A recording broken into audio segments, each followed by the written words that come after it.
Estaba llegando a la sala cuando escuché a mi hijo Francisco decir por teléfono: «Tengo mi vida, no voy a cuidar a ninguna vieja, que se las arregle sola». Sus palabras me golpearon como un rayo que me dejó completamente paralizada. Ahí estaba yo, Esperanza Morales, a los 73 años, cargando una charola con café de olla y pan dulce que había preparado con tanto cariño para él y mi nuera Carmen. Desde que nació, hace 45 años, crié a ese muchacho con todo mi amor. Trabajé de sol a sol vendiendo tamales en el mercado para que pudiera estudiar. Me sacrifiqué para darle todo lo que yo nunca tuve. Ahora, después de 2 años viviendo en la casa que yo misma ayudé a comprar en la colonia San Miguel, descubría que era vista apenas como una carga, un estorbo que necesitaba ser soportado. Mi corazón se quebró completamente cuando me di cuenta de que Carmen estaba en la cocina escuchando todo, y simplemente movió la cabeza asintiendo con las palabras crueles de su esposo. Eran ellos dos contra mí, la mujer que había sido madre, suegra, abuela presente en todos los momentos importantes de sus vidas. Durante años, cuidé al pequeño Raúl cuando ellos salían a trabajar. Lavé, planché, cociné, fui niñera, empleada y enfermera cuando cualquiera de ellos se enfermaba. Ahora, cuando mi cuerpo comenzaba a dar señales de cansancio y yo necesitaba más atención médica, era apenas una molestia que estorbaba los planes de vida de ellos. Tragué el llanto que quería escapar y me escondí en el pasillo, escuchando a Francisco continuar por teléfono. Se está poniendo demasiado vieja. Ya no tenemos energía para esto. Necesitamos pensar en nuestro futuro, en el futuro de Raúl. Del otro lado de la línea, escuché una voz femenina concordando con él.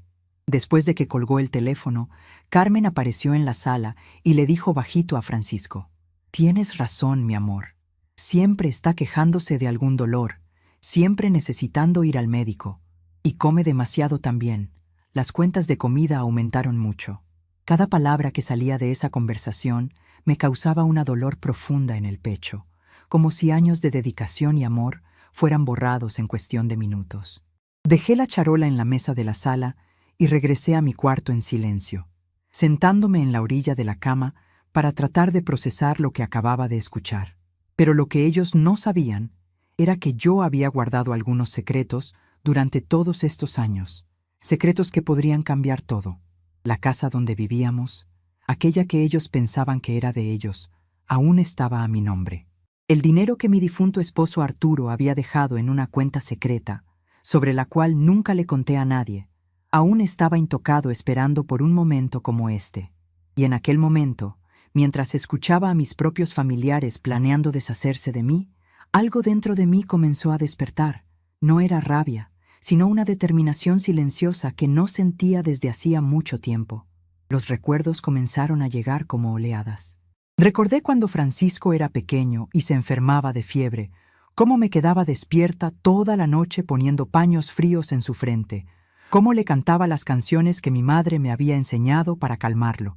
Recordé los años en que Arturo trabajaba doble turno en la fábrica y yo me levantaba a las 4 de la mañana para hacer tamales que vendía en el mercado, todo para juntar dinero para los estudios de Francisco. Cada peso que ganaba lo invertía en él. Libros, uniformes, pasajes, materiales escolares. Nunca me compré un vestido nuevo durante aquellos años, siempre poniendo las necesidades de mi hijo antes que las mías. Cuando Francisco se casó con Carmen, fue yo quien organizó la fiesta, quien pagó la banda, quien cocinó para 200 invitados durante 3 días seguidos. Recordé cómo me emocioné cuando me dijeron que iban a ser padres, cómo corrí al mercado a comprar lana para tejer cobijitas y ropita para el bebé. Cuando Raúl nació, me mudé temporalmente a su casa por 3 meses para ayudar a Carmen con el posparto. Me levantaba de madrugada para cambiar pañales, bañar al bebé, preparar el biberón mientras ellos descansaban. Fui la abuela que estuvo presente en cada cumpleaños, cada festival escolar, cada enfermedad infantil. Durante 16 años fui la abuela que llevaba a Raúl a la escuela cuando ellos no podían, que le ayudaba con las tareas, que le preparaba su merienda favorita. Ahora, él crecido e influenciado por sus padres, me trataba como una extraña molesta. El muchacho que había cargado en brazos, al que le había enseñado a caminar, al que le había contado cuentos antes de dormir, ahora apenas me dirigía la palabra.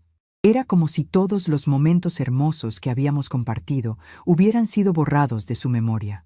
En la soledad de mi cuarto, comencé a entender que había dedicado toda mi vida para formar una familia que no me valoraba. Durante la cena, Carmen sirvió los platos para todos y me dio el pedazo más pequeño de pollo, como siempre hacía. Francisco comía en silencio, evitando mi mirada. Raúl apenas probó la comida y se fue a su cuarto sin decir gracias.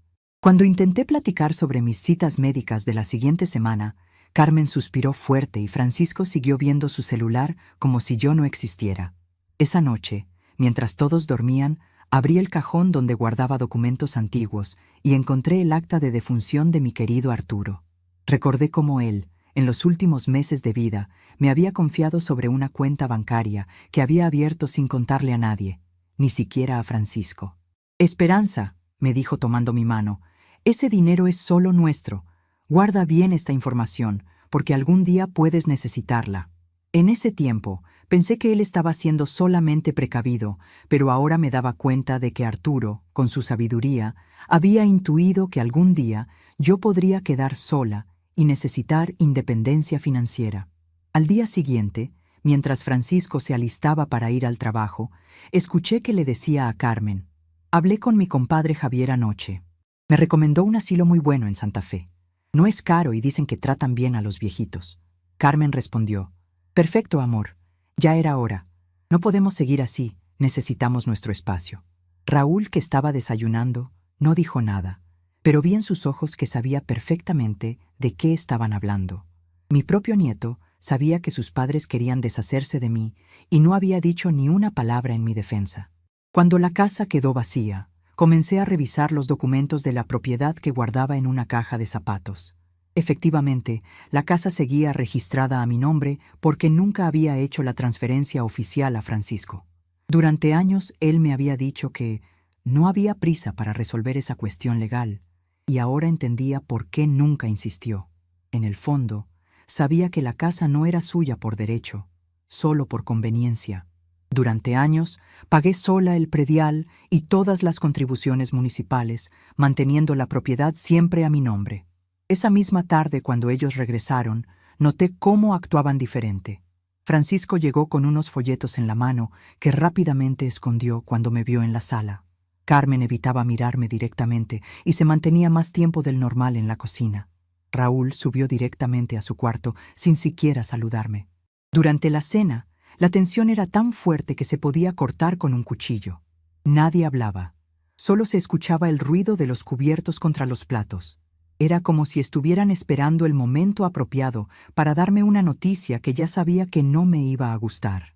Después de la cena, mientras lavaba los platos, escuché a Francisco hablando por teléfono en voz baja. «Sí, para el próximo mes estaría bien». «¿Necesitan que llevemos algún documento especial?». Mi corazón se aceleró al darme cuenta de que estaban haciendo planes concretos para internarme sin siquiera consultarme. Era como si yo fuera un objeto del cual se tenían que deshacer, no una persona con sentimientos y derechos. Esa noche, acostada en mi cama, tomé la decisión más importante de los últimos años de mi vida. A la mañana siguiente, me levanté temprano y me vestí con mi mejor vestido, el azul marino que Arturo me había regalado en nuestro último aniversario. Me peiné cuidadosamente y me puse los aretes de perlas que habían sido de mi madre. Cuando Francisco bajó a desayunar, me vio arreglada y preguntó: «¿A dónde va, ma?». Le respondí con una sonrisa tranquila: «Voy al banco a resolver unos asuntos, mijo. No te preocupes por mí». Él se encogió de hombros y siguió tomando su café como si nada, sin imaginar que ese día su vida cambiaría para siempre. El banco estaba ubicado en el centro de la ciudad, en una avenida llena de movimiento y vida. Cuando llegué, el empleado me atendió con mucha amabilidad. Le expliqué que necesitaba acceder a la cuenta que mi difunto esposo había abierto años atrás. Después de verificar mi identidad y los documentos que Arturo me había dejado, el hombre revisó la computadora y sus ojos se abrieron de asombro. «Señora Morales», me dijo con respeto, «esta cuenta tiene un saldo de 120,000 pesos. El dinero ha estado generando intereses durante todos estos años». Mi corazón saltó de alegría al saber que tenía suficiente dinero para recomenzar mi vida con dignidad e independencia. Salí del banco sintiéndome como una mujer nueva. Por primera vez en muchos años, tenía control sobre mi propio destino. Caminé por las calles del centro, recordando cómo era mi vida cuando era joven y trabajaba en el mercado. Había sido una mujer fuerte e independiente antes de dedicar toda mi existencia a cuidar a otros. Ahora, a los 73 años, era tiempo de recordar quién era yo antes de convertirme en la madre abnegada, la suegra servicial, la abuela siempre disponible. Esa tarde, cuando regresé a casa, encontré a Francisco y Carmen sentados en la sala con unos papeles sobre la mesa. Al verme llegar, Francisco se puso de pie nervioso y dijo: «Ma, tenemos que hablar con usted sobre algo importante».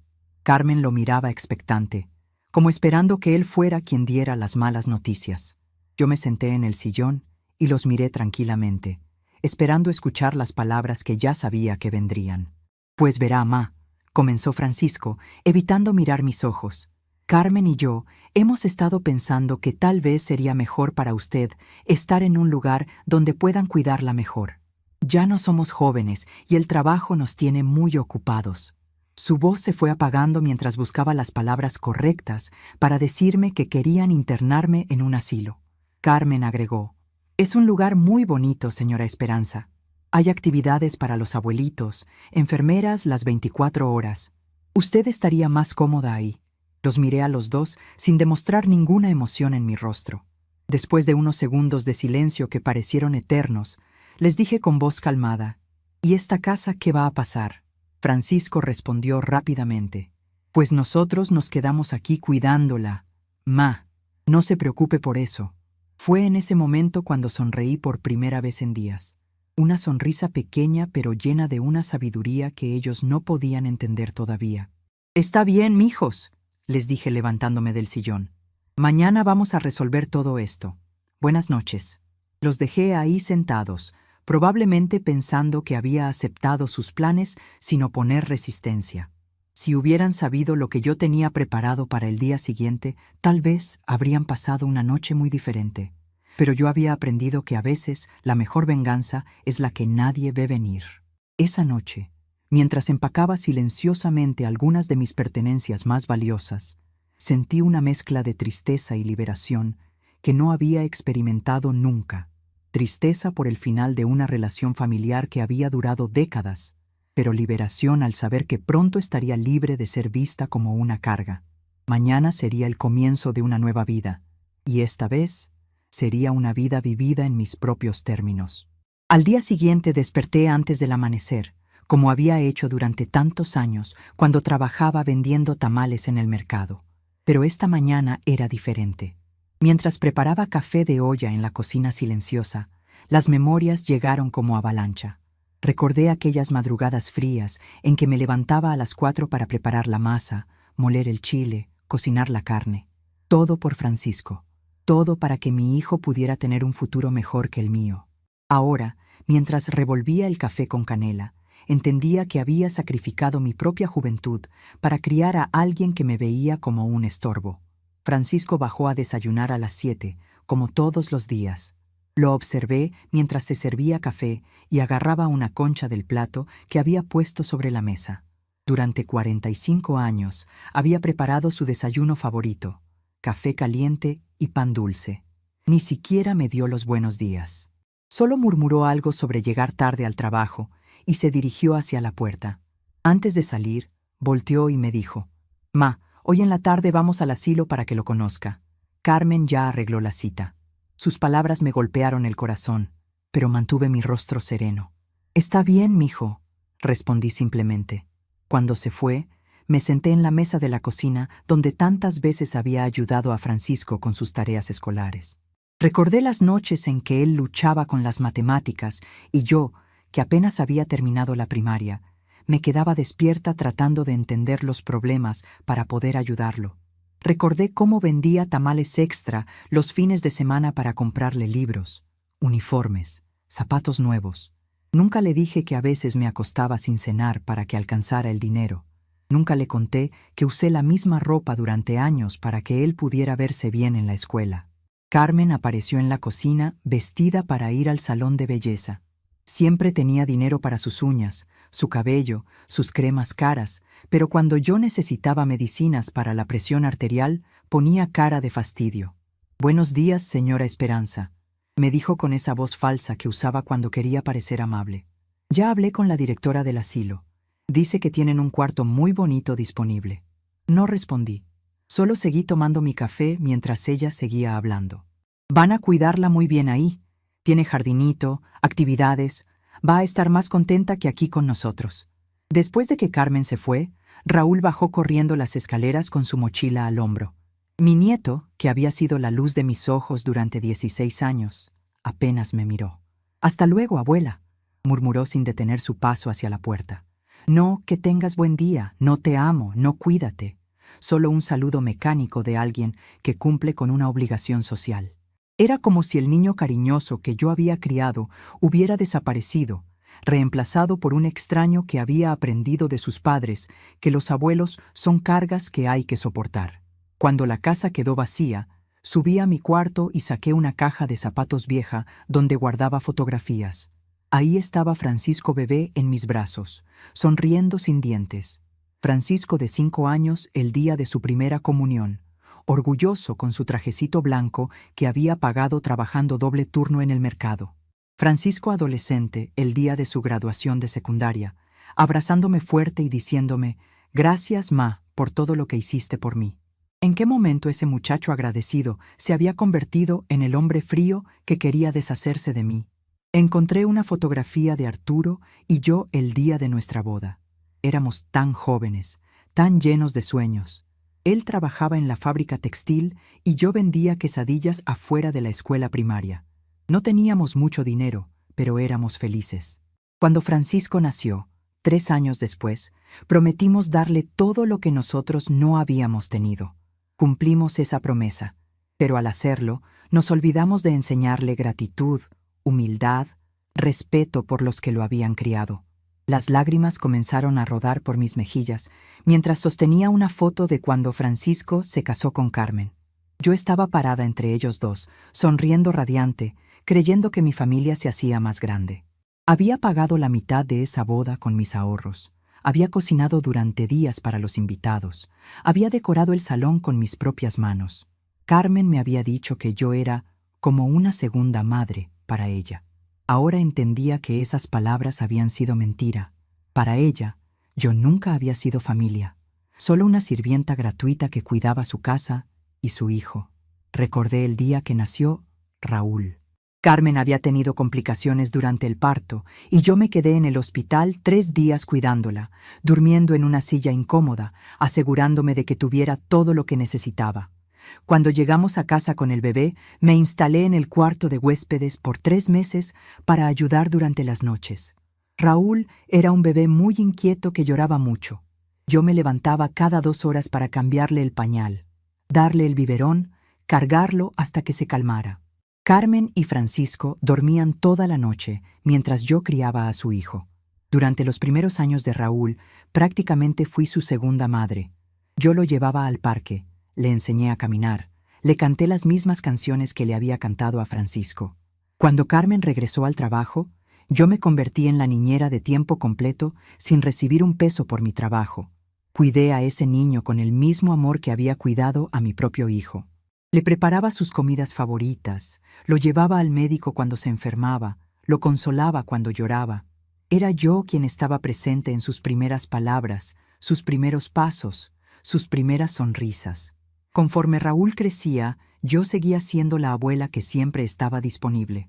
Lo recogía de la escuela cuando sus padres no podían, le ayudaba con las tareas, lo llevaba a comprar útiles escolares con mi propia pensión. Durante 16 años nunca le dije no a ese muchacho. Si quería ir al cine, yo pagaba los boletos. Si necesitaba dinero para sus paseos escolares, yo se lo daba.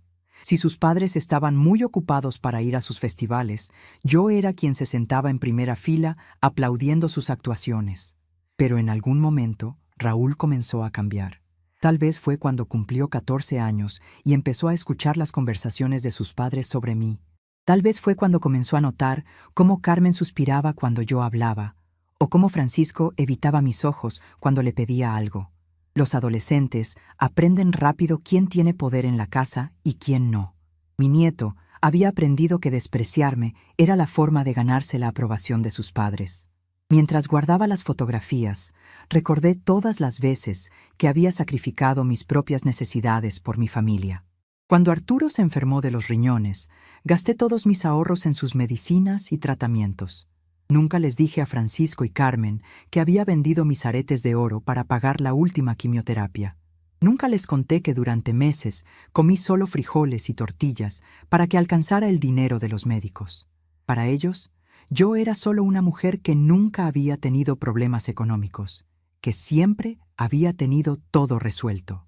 Después de que Arturo murió, Francisco me dijo que me fuera a vivir con ellos para no estar sola. En ese momento pensé que era porque me amaba y se preocupaba por mí. Ahora entendía que había sido por conveniencia. Necesitaban una niñera gratuita para Raúl, una empleada doméstica que no cobrara sueldo, una cocinera que trabajara gratis. Durante 2 años había sido todo eso sin darme cuenta de que para ellos yo no era familia, era personal de servicio. A las 11 de la mañana decidí caminar hasta el mercado donde había trabajado durante tantos años. Doña Soledad, que vendía flores en el puesto de al lado, me reconoció inmediatamente. «Esperanza, ¿cómo estás, mijita?». Me abrazó con cariño genuino, algo que no había sentido en mucho tiempo en mi propia casa. «¿Cómo está tu Francisco? ¿Ya te hizo abuela otra vez?». Le sonreí tristemente. «Francisco está bien, doña Sole. Solo está ocupado con su vida». Platicamos durante 1 hora sobre los viejos tiempos, cuando yo llegaba al mercado antes del alba para conseguir el mejor lugar para mi puesto de tamales. Recordé la satisfacción que sentía cuando los clientes regresaban día tras día porque les gustaba mi sazón. Recordé la dignidad de ganar mi propio dinero con el trabajo de mis manos. En ese tiempo, yo era Esperanza la tamalera, una mujer respetada por su dedicación y honestidad. Ahora era solo Esperanza la estorbo, la carga que había que soportar. «Oye, Esperanza», me dijo doña Soledad bajando la voz, «¿tú sabías que tu nuera anda diciendo por ahí que te van a meter al asilo?». Mis ojos se abrieron de sorpresa. «¿Carmen está hablando de eso en público?». Doña Soledad asintió con indignación. «Ayer la oí contándole a la comadre Juanita en la carnicería. Decía que ya era hora de que te fueran a cuidar a otro lado porque ustedes ya no pueden con el gasto de mantenerte». Esas palabras me golpearon como un balde de agua fría. No solo estaban planeando internarme, sino que ya andaban por todo el barrio contando que yo era una carga económica para ellos. Carmen estaba destruyendo mi reputación, haciendo que la gente pensara que yo era una vieja problemática que no podía cuidarse sola. Doña Soledad me tomó de la mano. «Mira, Esperanza, yo no me meto en asuntos de familia, pero esa muchacha siempre me ha parecido malagradecida. Tú criaste a ese niño como si fuera tu propio hijo, y ahora que necesitas un poco de cuidado, te quieren botar como perro viejo». Regresé a casa con el corazón pesado, pero con más claridad mental que nunca. Era cierto. Para ellos, yo era exactamente eso. Un perro viejo que había servido su propósito y ahora estorbaba. Habían tomado todo lo que yo tenía para dar, mi tiempo, mi dinero, mi amor, mi juventud. Y ahora que necesitaba algo a cambio, preferían deshacerse de mí. Pero lo que no sabían era que este perro viejo aún tenía algunos trucos bajo la manga. A las 2 de la tarde, Carmen llegó del salón de belleza con el pelo perfectamente peinado y las uñas recién hechas. Me miró con esa sonrisa falsa que usaba cuando se sentía culpable. «Se ve muy bonita, señora Esperanza. ¿Está lista para conocer su nuevo hogar?». Sus palabras fueron como hielo en mis venas. Mi nuevo hogar. Como si esta casa, donde había vivido durante años, donde había cocinado miles de comidas, donde había criado a mi nieto, nunca hubiera sido mi hogar. Francisco llegó del trabajo a las 4. Ni siquiera se cambió de ropa. Solo se lavó las manos y me dijo: «Vámonos, ma. No queremos llegar tarde». Durante el trayecto en camión hacia el asilo, nadie habló.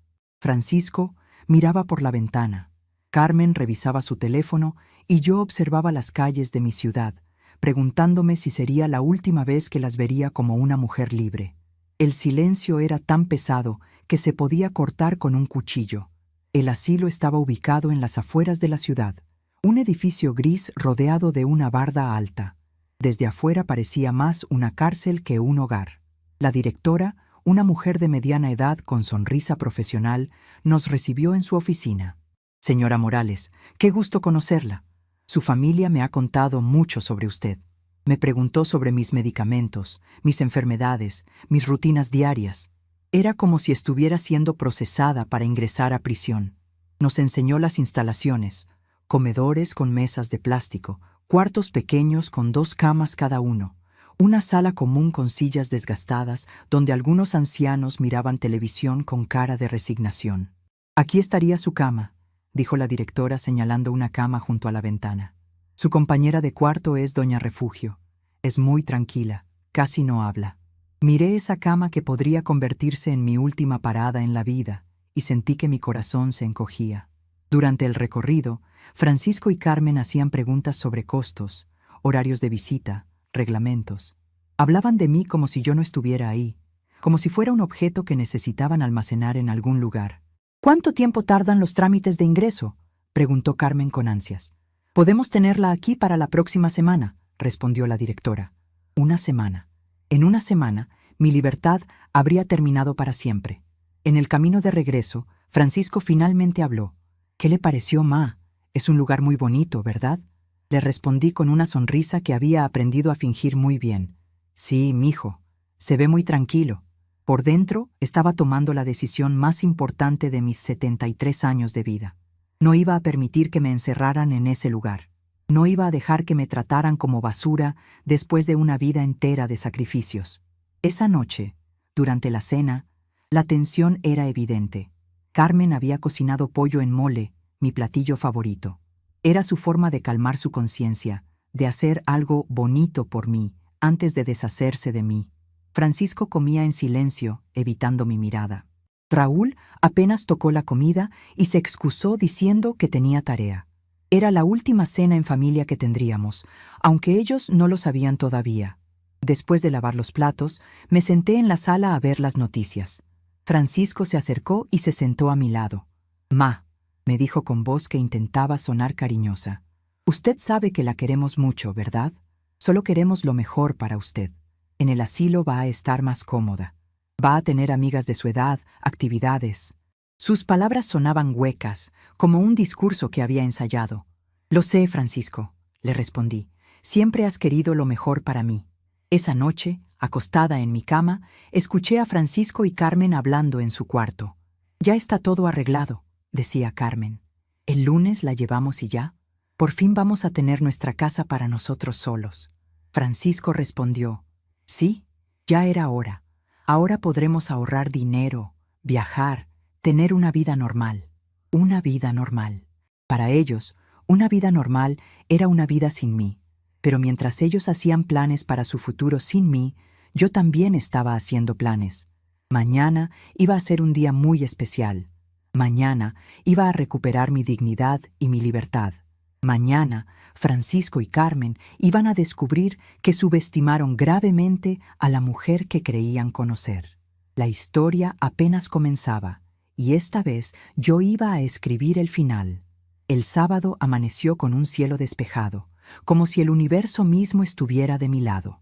Me levanté a las 5 de la mañana, como había hecho durante décadas, pero esta vez con un propósito completamente diferente. No era para hacer tamales para vender en el mercado, ni para preparar el desayuno de mi familia. Esta mañana me levantaba para comenzar la reconquista de mi propia vida. Mientras preparaba café de olla en la cocina silenciosa, sentí una claridad mental que no había experimentado en años. No era rabia lo que corría por mis venas, sino una determinación fría y calculada que me sorprendía a mí misma. Revisé mentalmente todo lo que tenía que hacer. Primero, necesitaba ir al banco nuevamente para organizar mis finanzas. Segundo, tenía que contactar a un abogado para revisar los documentos de la casa. Tercero, debía buscar un lugar donde vivir temporalmente mientras resolvía mi situación. Y cuarto, lo más importante de todo, tenía que hacerlo sin despertar sospechas de Francisco y Carmen. Ellos creían que tenían todo bajo control, que yo era una anciana indefensa que aceptaría cualquier decisión que tomaran por mí. Estaban a punto de descubrir qué tan equivocados estaban. Me vestí con cuidado, eligiendo mi vestido verde olivo, que Arturo siempre decía que me hacía ver elegante y decidida. Me puse mis zapatos negros más cómodos y tomé mi bolsa de mano donde guardaba todos los documentos importantes. Francisco y Carmen seguían durmiendo, aprovechando que era sábado para descansar. Raúl también dormía profundamente en su cuarto. Era perfecto. Tenía varias horas para mover mis fichas antes de que alguien se diera cuenta de que había salido. Dejé una nota en la cocina diciendo que había ido al mercado a comprar verduras frescas para hacer caldo de pollo para la comida. Era una excusa perfecta porque siempre hacía eso los sábados. Nadie sospecharía que en lugar de ir al mercado, me dirigía al centro de la ciudad para cambiar el curso de sus vidas para siempre. Salí de la casa caminando despacio, como una abuela normal que va de compras, pero por dentro mi corazón latía como tambor de guerra. El primer lugar que visité fue el banco. Esta vez fui directamente con el gerente, un señor de mediana edad llamado licenciado Hernández. Le expliqué mi situación con toda honestidad.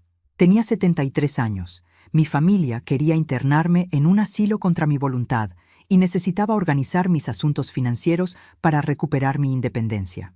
El hombre me escuchó con atención y respeto, algo que no había recibido de mi propia familia en mucho tiempo.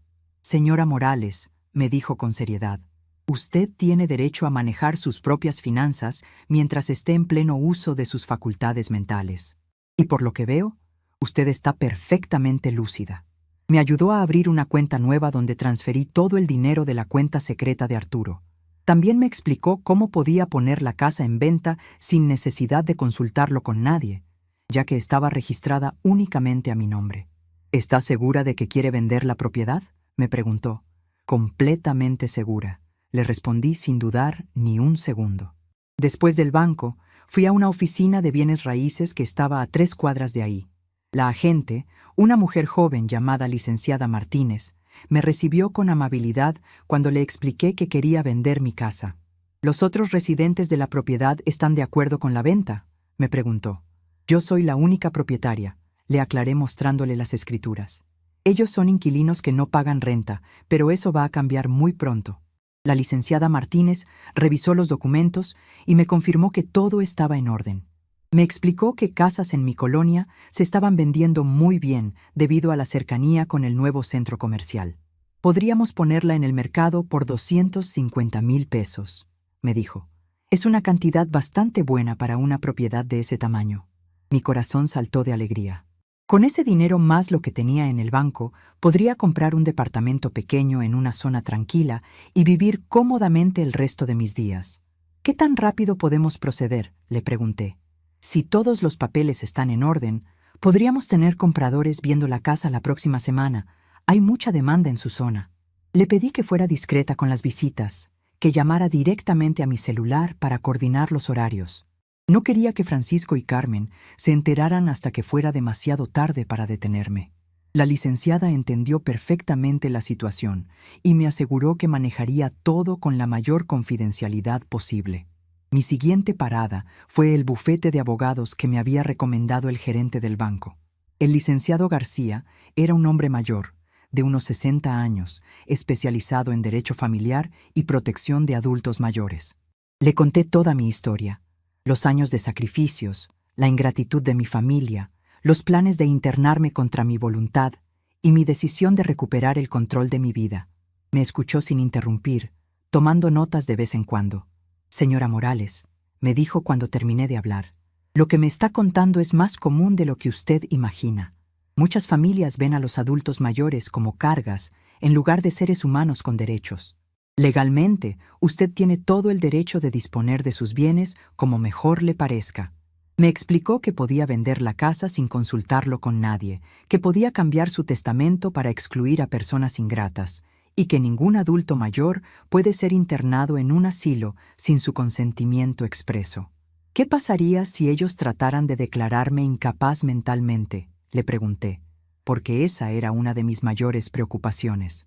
Tendrían que probar ante un juez que usted no puede tomar decisiones por sí misma, me explicó. Por lo que veo, usted está perfectamente lúcida y tomando decisiones racionales para proteger su bienestar. Ningún juez la declararía incapaz basándose en las acciones que está tomando. Sus palabras me tranquilizaron enormemente. El licenciado García se ofreció a redactar un nuevo testamento donde yo podría dejar mis bienes a organizaciones benéficas en lugar de a mi familia ingrata. También puedo redactar un documento donde usted declara específicamente que no desea ser internada en ningún asilo y que cualquier intento de hacerlo será considerado como secuestro, me explicó. Eso le dará protección legal adicional. Acordamos que regresaría el lunes para firmar todos los documentos necesarios. Cuando salí del bufete, ya eran las 12 del día. Había logrado más en una mañana que en los últimos 2 años viviendo como prisionera en mi propia casa. Me sentía poderosa, libre, dueña de mi destino por primera vez en mucho tiempo. Pero sabía que lo más difícil apenas comenzaba. Tenía que regresar a casa y actuar como si nada hubiera pasado, como si siguiera siendo la anciana resignada que ellos creían conocer. Pasé por el mercado de verdad para comprar ingredientes para el caldo de pollo. Necesitaba que mi coartada fuera perfecta. Doña Soledad me vio llegar y me saludó con su sonrisa de siempre. ¿Cómo estás, Esperanza? Te ves muy contenta hoy. Tenía razón. Por primera vez en años me sentía verdaderamente contenta. Estoy bien, doña Sole. Solo disfrutando este día tan bonito. No podía contarle lo que estaba haciendo, pero su comentario me confirmó que mi nueva actitud era visible. Cuando llegué a casa, Francisco estaba viendo televisión en la sala y Carmen preparaba café en la cocina. ¿Cómo le fue en el mercado, ma?, me preguntó Francisco sin mucho interés. Muy bien, mijo. Compré todo para hacer caldo de pollo. Carmen se asomó desde la cocina. ¡Qué rico, señora Esperanza! Hace mucho que no hace caldo. Era extraño cómo podían ser amables cuando les convenía, cuando yo estaba haciendo algo que les beneficiaba. Mientras cocinaba el caldo, pensé en todos los domingos que había preparado esa misma comida para mi familia. Cientos de tardes cortando verduras, limpiando pollo, sazonando el caldo con hierbas frescas. Todo ese amor puesto en cada platillo, toda esa dedicación que nunca había sido valorada realmente. Esta sería una de las últimas comidas que cocinaría para ellos, aunque ellos no lo sabían todavía. La ironía era perfecta. Estaban disfrutando mi comida mientras yo planeaba mi escape de sus vidas. Durante la comida, Francisco mencionó casualmente: «Ma, el lunes vamos a terminar de arreglar los papeles del asilo. La directora dice que ya tiene todo listo para que se mude». Asentí tranquilamente mientras tomaba mi caldo. «Está bien, mijo, como tú digas». Por dentro sonreía pensando en la sorpresa que se iban a llevar el lunes, cuando descubrieran que la casa estaba en venta y que yo había desaparecido de sus vidas para siempre. Raúl comió en silencio, como siempre. Mi pobre nieto había aprendido a ignorar a las personas mayores porque eso era lo que veía en casa. Sentí una punzada de tristeza por él, porque estaba creciendo sin aprender valores importantes como la gratitud y el respeto. Pero ya no era mi responsabilidad educarlo. Sus padres habían decidido criarlo sin mi influencia, así que ahora tendrían que lidiar con las consecuencias de esa decisión ellos solos. Esa tarde, mientras Francisco y Carmen salieron a visitar a unos amigos, aproveché para empezar a organizar mis pertenencias. Tenía que ser muy cuidadosa de no empacar cosas obvias que pudieran notar. Comencé con documentos importantes: mi acta de nacimiento, mi identificación, las escrituras de la casa, fotografías familiares importantes, algunas joyas que habían sido de mi madre. Todo lo guardé en una maleta pequeña que escondí debajo de mi cama. También separé la ropa que realmente necesitaba.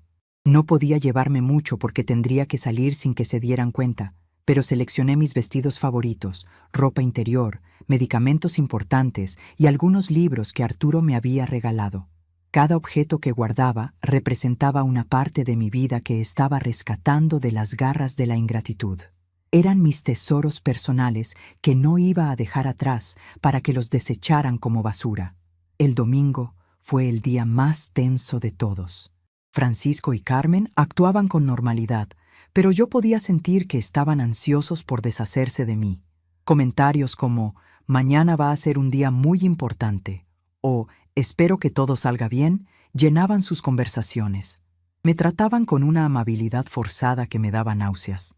Era como si estuvieran siendo amables con un perro antes de llevarlo al veterinario para sacrificarlo. Durante la cena del domingo, decidí hacer algo que los desconcertaría por completo. Les agradecí por todo lo que habían hecho por mí durante estos años.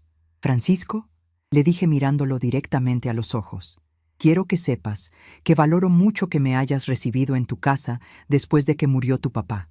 Carmen, también te agradezco toda la paciencia que has tenido conmigo. Sé que no siempre he sido la suegra más fácil del mundo. Los dos se vieron sorprendidos por mi gratitud inesperada. Carmen hasta se emocionó un poco.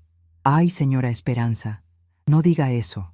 Usted ha sido como una madre para mí. Francisco agregó, Ma, usted sabe que la queremos mucho. Por eso queremos que esté en un lugar donde la puedan cuidar mejor. Sus palabras sonaban sinceras en ese momento, y por un segundo dudé de mi plan. Tal vez sí me querían a su manera retorcida. Pero entonces recordé la conversación telefónica que había escuchado. Tengo mi vida, no voy a cuidar a ninguna vieja.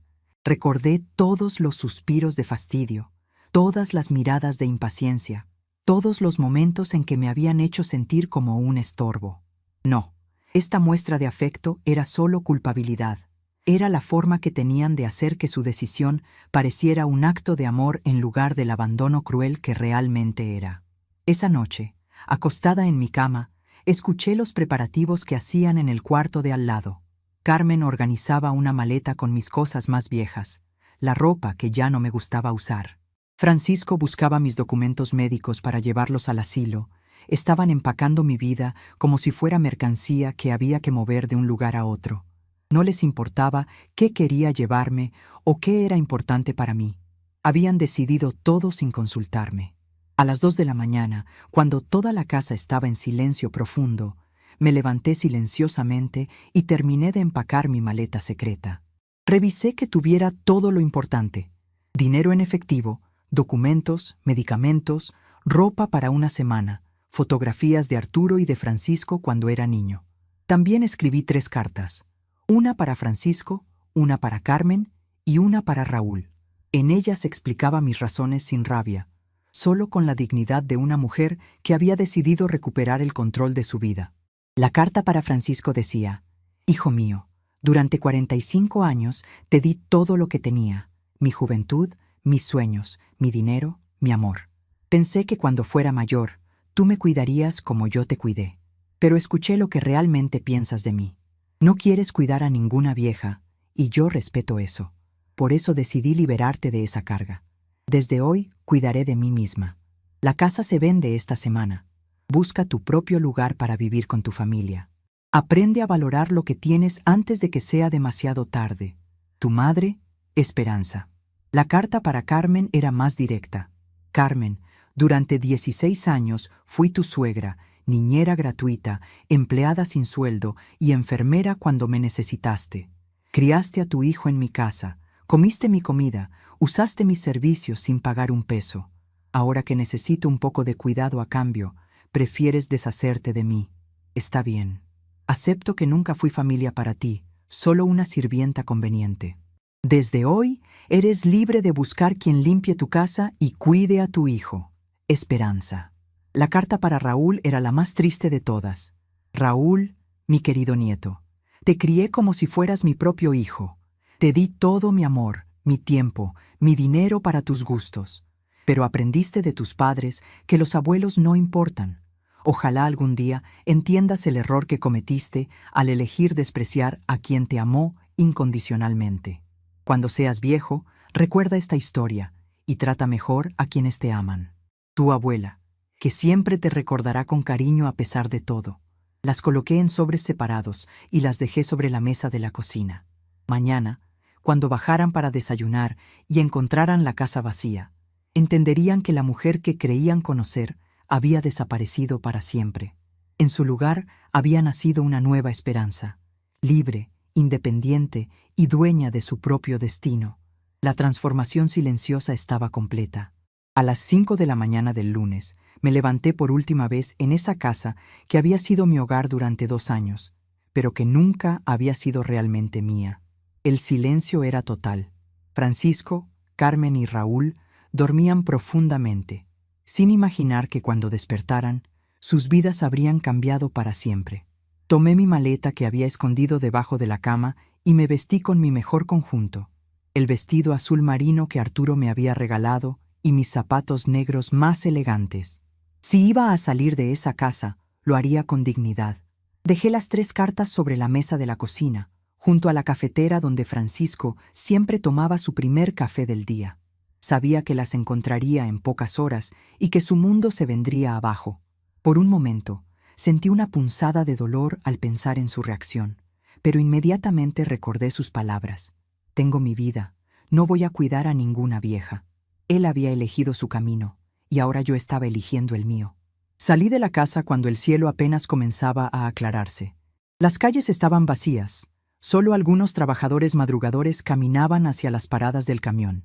Tomé un taxi hasta el hotel pequeño pero limpio que había reservado el día anterior. Era un lugar modesto en el centro de la ciudad, cerca de todas las oficinas que necesitaría visitar durante los próximos días. Cuando llegué, el recepcionista me recibió con amabilidad. «Buenos días, señora Morales. Su habitación está lista». Me instalé en el cuarto número 12 del segundo piso. Era sencillo pero cómodo. Una cama individual, un escritorio pequeño, un baño privado y una ventana que daba a una calle tranquila llena de árboles de jacaranda. Desempaqué mis pocas pertenencias y las acomodé en el armario. Por primera vez en años, todas mis cosas estaban exactamente donde yo quería que estuvieran. Nadie iba a mover mis vestidos para hacer espacio para otra persona. Nadie iba a quejarse porque mi perfume impregnara el cuarto. Era mi espacio, completamente mío. A las 9 de la mañana sonó mi teléfono celular. Era Francisco, y por el tono de su voz, era evidente que ya había encontrado las cartas. «Ma, ¿dónde está? ¿Qué significa esta carta?» Su voz sonaba desesperada, confundida. «Significa exactamente lo que dice Francisco», le respondí con una tranquilidad que me sorprendió a mí misma. Decidí tomar el control de mi propia vida. El silencio del otro lado del teléfono duró casi un minuto completo. «¿Usted se fue de la casa?», preguntó finalmente, como si no pudiera creer lo que estaba pasando. «Sí, me fui. Y la casa se vende esta semana. El agente inmobiliario se pondrá en contacto contigo para coordinar las visitas». Escuché que Francisco le gritaba a Carmen en el fondo: «Carmen, mi mamá se fue y dice que va a vender la casa». Después regresó al teléfono. «Ma, no puede hacer eso. Esta es nuestra casa también». «Francisco», le dije con una firmeza que no había usado en años, «esta casa está escriturada únicamente a mi nombre. Ustedes vivían aquí por mi generosidad, no por derecho legal. Ahora que han decidido que soy una carga, he decidido liberarlos de esa responsabilidad». Carmen gritaba en el fondo algo sobre hablar con abogados y demandas. «Pueden hablar con todos los abogados que quieran», continué. «Yo también tengo representación legal ahora». La llamada terminó abruptamente cuando Francisco colgó el teléfono.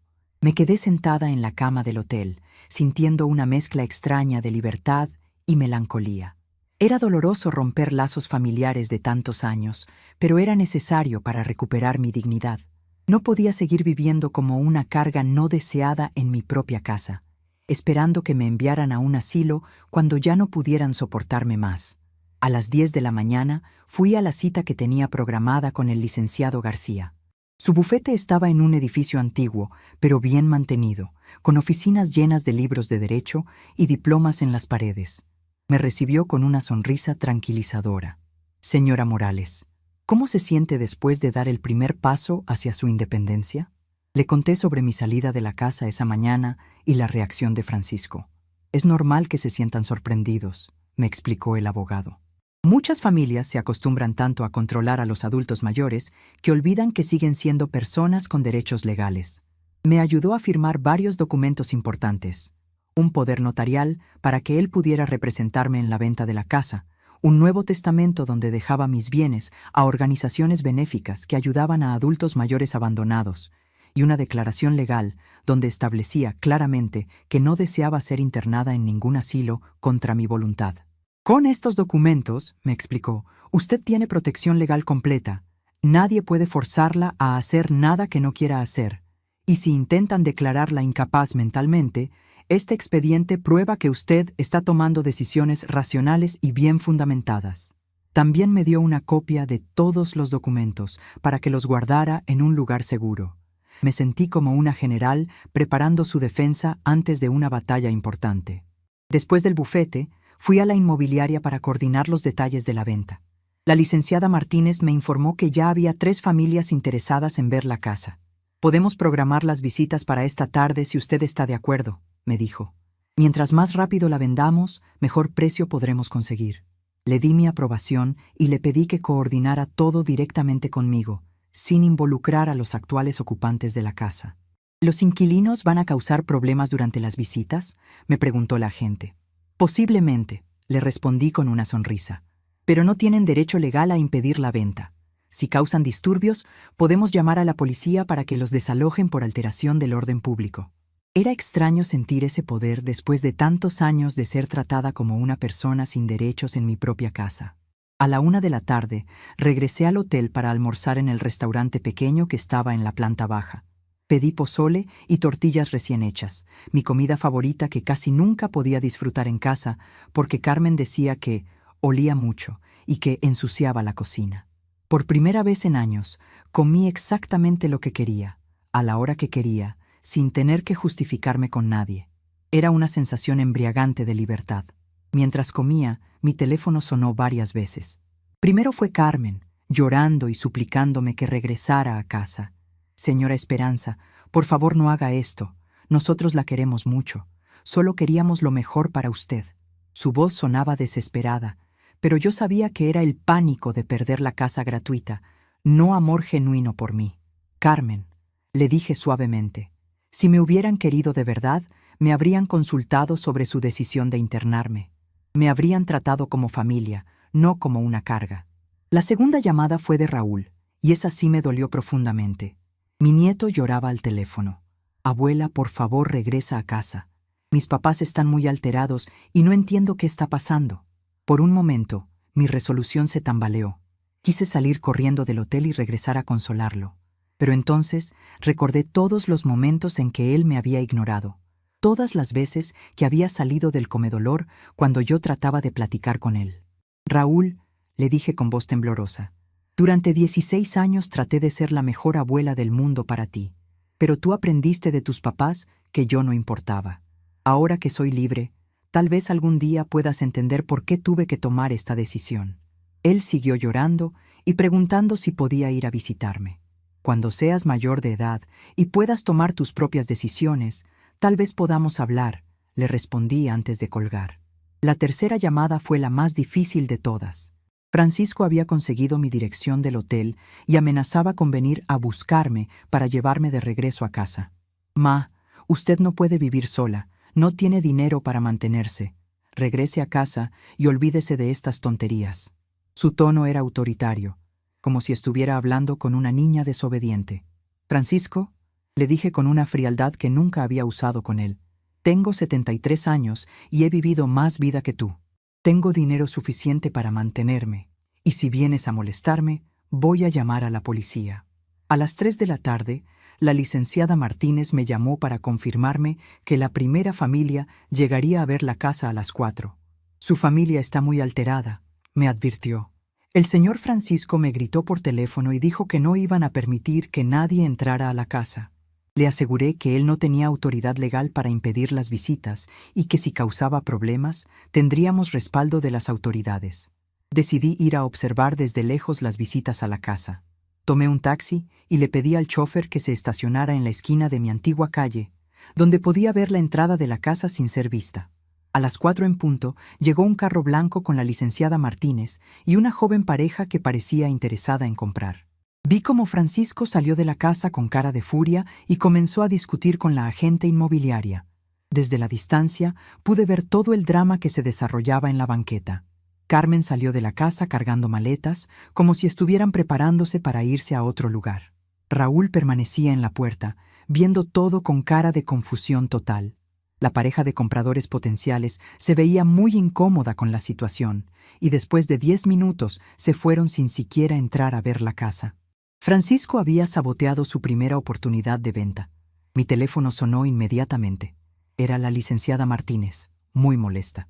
Señora Morales, su hijo arruinó completamente la visita. Les gritó a los compradores y les dijo que la casa no estaba en venta. Le expliqué que Francisco no tenía derecho legal a hacer eso y que podíamos proceder con las siguientes visitas.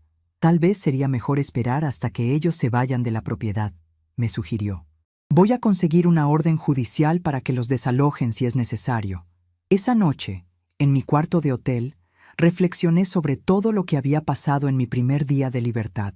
Era doloroso ver la reacción desesperada de mi familia, pero también era revelador. Su pánico no era por perder a una madre y abuela querida, sino por perder la casa gratuita donde vivían. Si realmente me hubieran amado, habrían respetado mi decisión y tratado de entender mis razones.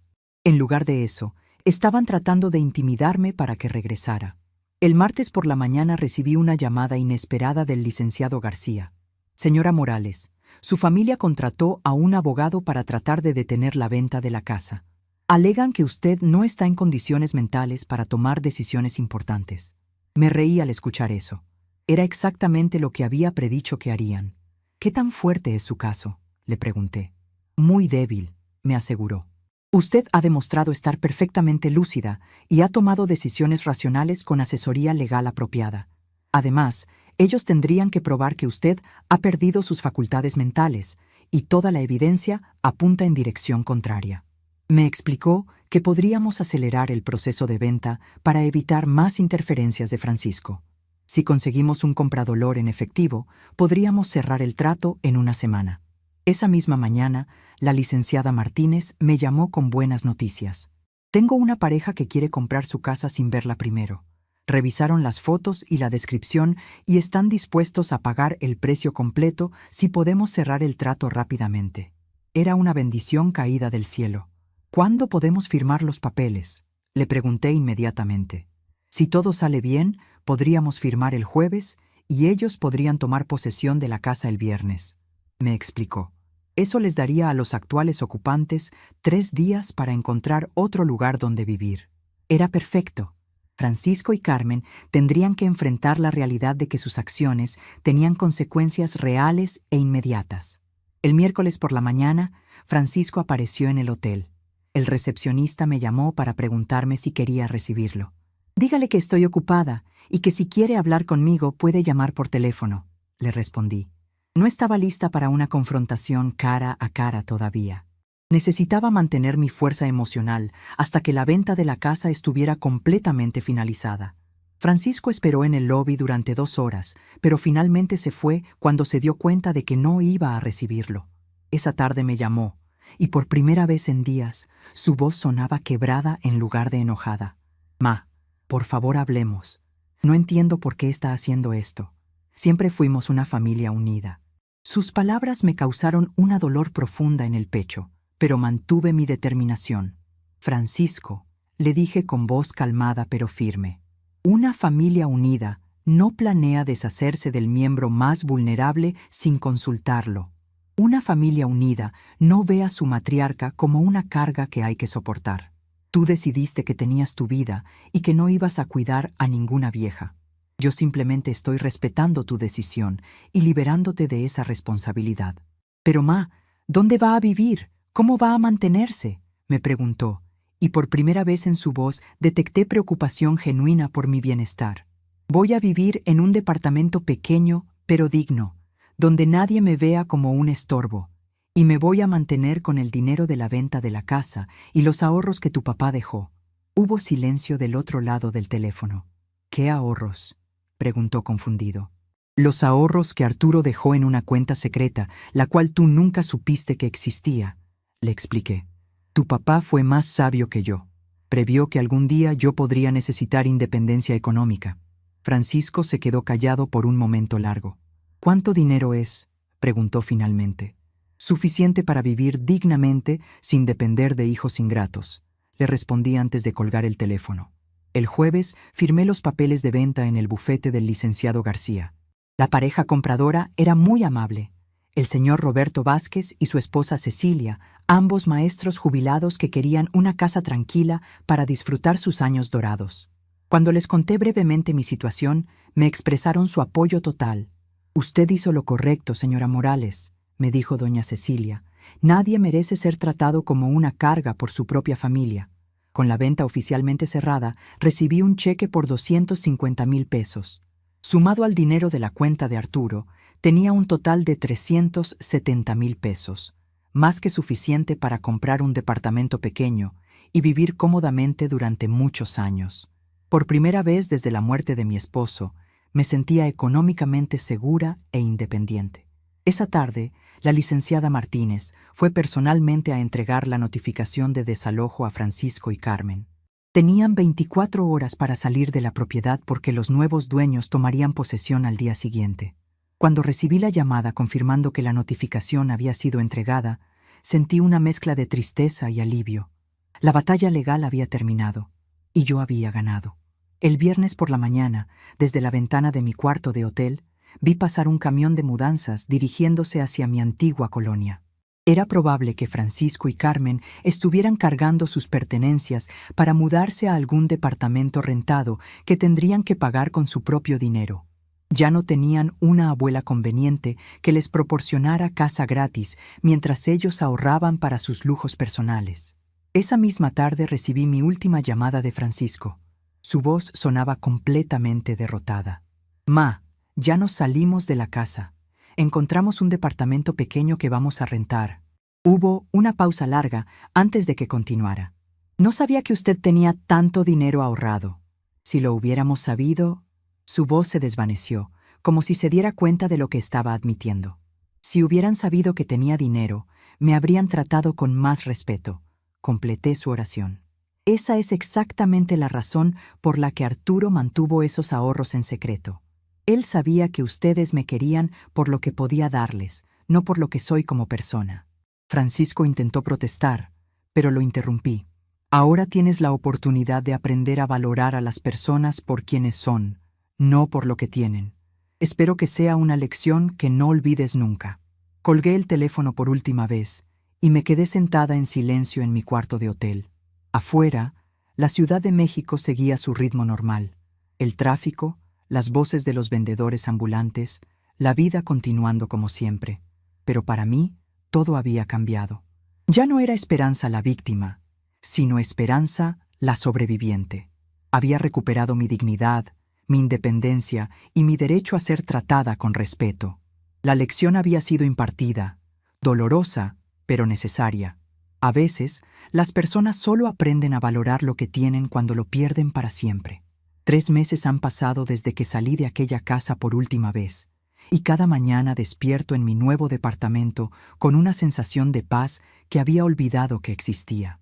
Mi hogar ahora es un pequeño pero acogedor departamento en la colonia Roma Norte, en un segundo piso que da a una calle tranquila, llena de cafeterías y librerías. Tiene una sala pequeña con ventana grande, una recámara cómoda, una cocina donde puedo preparar exactamente lo que quiero comer, y lo más importante de todo, cada centímetro de este espacio me pertenece completamente. Todas las mañanas me levanto sin prisa y preparo mi café de olla en una olla de barro nueva que compré en el mercado de Coyoacán. Ya no tengo que madrugar para preparar desayuno para personas que no me agradecen. Ya no tengo que escuchar suspiros de fastidio cuando hablo durante las comidas. Ya no tengo que caminar de puntitas por mi propia casa para no molestar a quienes me consideraban una carga. Ahora, mi tiempo es mío. Mis decisiones son mías. Mi paz es mía. Mi rutina matutina se ha convertido en un ritual sagrado de libertad. Después del café, riego las plantas que he puesto en la ventana de la sala. Geranios rojos, violetas africanas y una pequeña bugambilia que ya comenzó a trepar por la reja. Ver crecer estas plantas me recuerda que la vida puede florecer en cualquier momento, sin importar la edad que tengamos. Cada nueva hoja que brota es como una pequeña victoria personal sobre quienes creían que mi vida ya no tenía valor. Los martes y jueves por la mañana camino hasta el parque que está a 6 cuadras de mi departamento. Es un lugar hermoso, con bancas bajo los árboles, donde me siento a leer los libros que siempre quise leer, pero nunca tuve tiempo porque estaba ocupada sirviendo a otros. He descubierto autores que nunca conocí: Isabel Allende, Gabriel García Márquez, Laura Esquivel. Sus palabras me transportan a mundos donde las mujeres mayores son sabias, respetadas, valoradas por su experiencia y no vistas como cargas. En el parque he conocido a otras personas de mi edad que, como yo, han decidido vivir sus años dorados con dignidad y autonomía. Doña Carmen Leticia, una maestra jubilada de 78 años que vive sola y feliz en un departamento lleno de libros. Don Aurelio, un viudo de 80 años que aprendió a cocinar después de que murió su esposa y ahora prepara las comidas más deliciosas para él mismo. Doña Esperanza López, que tiene mi mismo nombre y que a los 75 años se inscribió en clases de pintura porque siempre había querido ser artista. Estos nuevos amigos me han enseñado que la vejez no tiene que ser sinónimo de dependencia o resignación. Podemos ser personas completas, con intereses propios, sueños propios y una vida rica en experiencias nuevas. Ya no necesitamos definirnos únicamente como madres, abuelas o cuidadoras de otros. Podemos ser simplemente nosotras mismas, con todos nuestros años de sabiduría acumulada y toda la libertad de elegir cómo queremos pasar nuestros días. Los viernes por la tarde voy al mercado de San Juan, donde he encontrado un puesto de tamales que me recuerda a los míos de antaño. La señora que los vende, doña Refugio, me ha contado su historia. Trabajó durante 30 años criando a sus 6 hijos y cuando todos crecieron y se fueron, decidió cumplir su sueño de tener su propio negocio. Nunca es demasiado tarde para empezar de nuevo, comadrita, me dice siempre con una sonrisa. Tiene 72 años y cada día se levanta emocionada por ir a trabajar en lo suyo. Un día, mientras compraba verduras en el mercado, me encontré con doña Soledad, mi antigua vecina del mercado donde vendía tamales hace tantos años. Me abrazó con lágrimas en los ojos. Esperanza, qué gusto verte. Te ves radiante, mijita. Se nota que estás bien. Le conté brevemente sobre mi nueva vida, sin entrar en detalles dolorosos sobre mi familia. Siempre supe que eras una mujer fuerte, me dijo. Te merecías algo mejor que lo que estabas viviendo. Durante nuestra conversación, doña Soledad me contó algo que me impactó profundamente. ¿Sabes qué? Tu nuera Carmen vino a buscarme hace un mes. Quería saber si yo sabía dónde vivías ahora. Mi corazón se aceleró al escuchar esto. ¿Qué le dijiste?, pregunté. Le dije que no sabía nada, y aunque hubiera sabido, no le habría dicho. Esa muchacha se veía desesperada, pero no por ti, sino porque perdió la casa gratis donde vivía. Esa información me confirmó que mi decisión había sido correcta. Carmen no me buscaba por amor o preocupación genuina, sino porque había perdido todas las comodidades que yo les proporcionaba gratuitamente. Era la confirmación final de que para ellos yo nunca había sido familia real, solo una proveedora de servicios convenientes. La tristeza que sentía al principio se transformó en una sensación de liberación completa. 2 semanas después de mi encuentro con doña Soledad, recibí una llamada inesperada. Era Raúl, mi nieto, pero su voz sonaba diferente, más madura. Abuela, me dijo con un tono que no había escuchado nunca antes. ¿Podríamos vernos para platicar? Su llamada me tomó completamente por sorpresa. Durante estos 3 meses no había tenido contacto con ningún miembro de mi antigua familia, y había logrado encontrar paz en esa separación. Raúl, le respondí cuidadosamente, ya tienes 17 años. Eres casi un adulto y puedes tomar tus propias decisiones. Pero antes de que nos veamos, necesito saber si vienes por tu propia voluntad o si tus papás te mandaron. Hubo silencio del otro lado del teléfono antes de que respondiera. Vengo por mi cuenta, abuela. Hay cosas que necesito entender, cosas que necesito decirte. Decidimos encontrarnos en el café de la esquina de mi nueva colonia, un lugar público donde me sentiría segura y cómoda. Cuando llegué, Raúl ya estaba sentado en una mesa junto a la ventana.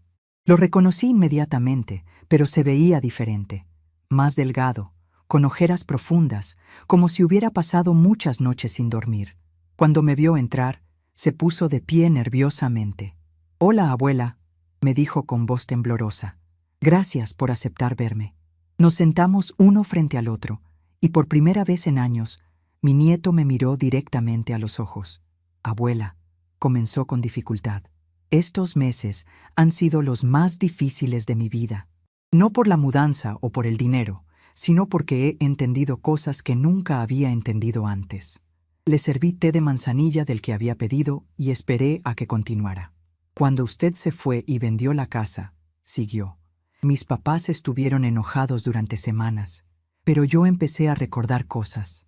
Recordé todas las veces que usted me cuidó cuando era pequeño, todas las tardes que me ayudó con las tareas, todos los regalos que me compraba con su dinero de la pensión. Sus ojos se llenaron de lágrimas. Recordé cómo la tratábamos durante las comidas, cómo yo salía del comedolor cuando usted trataba de platicar conmigo. Mis propios ojos comenzaron a humedecerse al escuchar sus palabras. Raúl, le dije suavemente, eras un adolescente influenciado por lo que veías en casa. Los jóvenes aprenden los valores de sus padres. Él negó con la cabeza. No, abuela. Yo ya tenía edad suficiente para saber la diferencia entre lo que estaba bien y lo que estaba mal. Elegí tratarla mal porque era más fácil que enfrentar a mis papás. Me contó que después de la mudanza, Francisco y Carmen habían tenido problemas económicos serios. Sin la casa gratuita y sin mis contribuciones para los gastos del hogar, se dieron cuenta de que habían estado viviendo por encima de sus posibilidades durante años. Papá tuvo que conseguir un segundo trabajo, me explicó. Mamá regresó a trabajar tiempo completo. Y yo tuve que buscar trabajo de medio tiempo porque ya no alcanza el dinero para mis gastos personales. Lo que más me dolió, continuó Raúl con voz quebrada, fue darme cuenta de que durante todos estos años, usted estaba subsidiando nuestro estilo de vida. Nosotros vivíamos cómodamente porque usted pagaba la casa, porque usted compraba comida extra, porque usted cuidaba de nosotros sin pedir nada a cambio. Y nosotros la tratábamos como si fuera una molestia. Sus palabras me conmovieron profundamente, pero también me dieron una satisfacción extraña. Por fin, alguien de mi familia había entendido la injusticia de la situación. Raúl, le dije tomando su mano sobre la mesa, el hecho de que hayas venido aquí por tu cuenta, el hecho de que hayas reflexionado sobre todo esto, me dice que hay esperanza para ti. Todavía puedes convertirte en un hombre bueno. Me preguntó si podía venir a visitarme de vez en cuando, solo para platicar, para conocerme realmente como la persona que soy, y no solo como la abuela que estaba obligada a quererlo incondicionalmente. Me gustaría conocer sus historias, abuela. Saber cómo era su vida antes de casarse, qué sueños tenía cuando era joven, qué le gusta hacer ahora que vive sola. Sus palabras me llenaron de una alegría que no había sentido en mucho tiempo. Establecimos que se vendría a visitarme una vez por semana, los domingos por la tarde, para tomar café y platicar como las personas adultas que ahora éramos. Pero Raúl, le advertí, esto es entre tú y yo. No quiero que le cuentes a tus papás dónde vivo o cómo estoy. Ellos tomaron su decisión sobre mí, y yo tomé la mía sobre ellos. Él asintió comprendiendo perfectamente.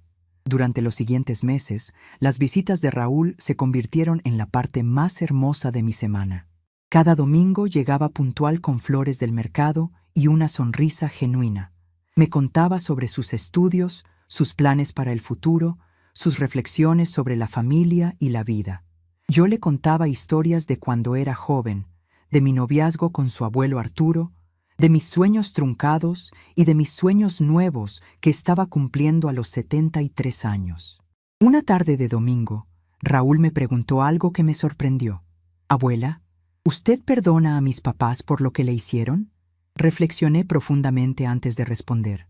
«Raúl», le dije finalmente, «el perdón no significa que tengamos que regresar a relaciones tóxicas. Yo no guardo rencor hacia tus papás, pero tampoco tengo la obligación de exponerme nuevamente al maltrato. A veces, perdonar significa alejarse con dignidad». Me contó que Francisco y Carmen ocasionalmente preguntaban por mí, pero más por curiosidad que por preocupación genuina. «Papá dice que seguramente ya se me acabó el dinero y que pronto voy a regresar pidiendo ayuda», me confió. «Mamá dice que las personas mayores no pueden vivir solas y que algún día van a tener que ir a rescatarme». Sus palabras me causaron risa en lugar de dolor. «Diles que tu abuela está mejor que nunca, pero no les digas nada más». Un día, Raúl me trajo una noticia inesperada. «Abuela, ¿sabía que sus antiguos vecinos hablan muy bien de usted?» Doña Esperanza del puesto de flores me contó que siempre la recuerdan como una mujer trabajadora y honesta. Dice que muchas personas se preguntan qué pasó con usted y que todas están de su lado en esta situación. Era reconfortante saber que la gente del barrio había entendido la situación correctamente. 6 meses después de haberme ido de la casa, recibí una llamada que no esperaba. Era Francisco, pero su tono era completamente diferente al de nuestras conversaciones anteriores. «Ma», me dijo con voz cansada. «¿Cómo está?», le respondí cordialmente pero sin calidez. «Estoy muy bien, Francisco. Gracias por preguntar». Hubo una pausa larga antes de que continuara. Ma, he estado pensando mucho estos meses, me dijo. Creo que cometimos errores. Era la primera vez que lo escuchaba admitir cualquier responsabilidad en lo que había pasado. Los errores tienen consecuencias, Francisco, le respondí simplemente. Ustedes eligieron verme como una carga, y yo elegí librarlos de esa carga. Él intentó explicar que nunca había sido su intención hacerme sentir mal, pero lo interrumpí gentilmente. Francisco, durante 73 años he aprendido que las intenciones importan menos que las acciones. Tus acciones me dijeron claramente lo que pensabas de mí. Ahora estoy viviendo de acuerdo con esa realidad. Le expliqué que había encontrado paz en mi nueva vida y que no tenía interés en regresar a una situación que me había causado tanto dolor.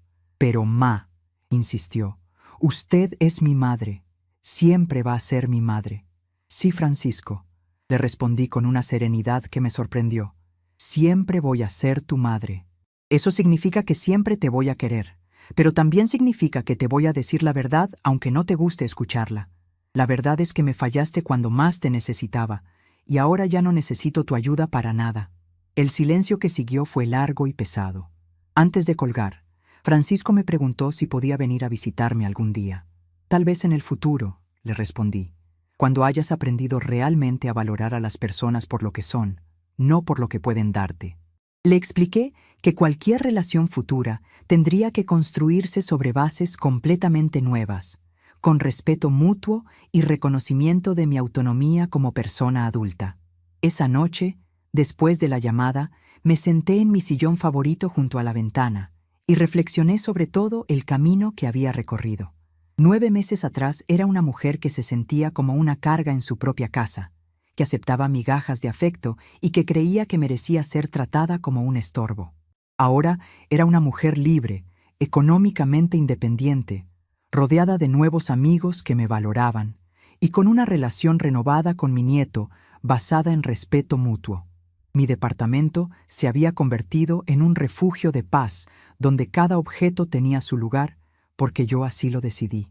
Las fotografías de Arturo y de Francisco niño seguían en mi mesa de noche, pero ya no me causaban dolor, sino nostalgia dulce por los buenos tiempos que habían existido.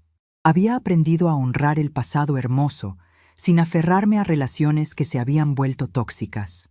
Los domingos por la tarde, cuando Raúl se iba después de nuestras pláticas, me quedaba en el balcón regando mis plantas y observando la vida pasar en la calle. Veía parejas jóvenes caminando de la mano, familias con niños pequeños, personas mayores como yo disfrutando de su libertad. La ciudad seguía su ritmo, llena de historias como la mía, personas que habían encontrado el valor para cambiar sus vidas cuando parecía demasiado tarde. Una tarde de domingo especialmente tranquila, mientras Raúl y yo tomábamos café en mi salita, me preguntó, «Abuela, ¿está feliz con la vida que tiene ahora?» La pregunta me hizo sonreír profundamente. «Raúl», le respondí, «por primera vez en muchos años, soy dueña de mi propia historia. Ya no soy un personaje secundario en la vida de otros. Eso, mi querido nieto, es más que felicidad, es libertad». Esa noche, antes de dormir, escribí en mi diario una reflexión que resume todo lo que he aprendido. A los 73 años, descubrí que nunca es demasiado tarde para exigir respeto, para alejarse de quienes nos lastiman y para construir una vida nueva basada en nuestros propios términos. El silencio que elegí no fue de derrota, sino de dignidad, y en ese silencio encontré mi voz más poderosa. Cada mañana despierto agradecida por la valentía que tuve de cambiar mi vida cuando todo parecía perdido. Mi historia no terminó cuando me convertí en viuda, ni cuando mis hijos crecieron, ni cuando comencé a envejecer. Mi historia continuó cuando decidí escribir mi propio final, lleno de respeto propio y rodeada de personas que valoran quién realmente soy. A veces, el mayor comienzo es el silencio que elegimos mantener. Estamos curiosos para saber hasta dónde esta historia llegó. ¿De dónde están viendo? Comenten abajo.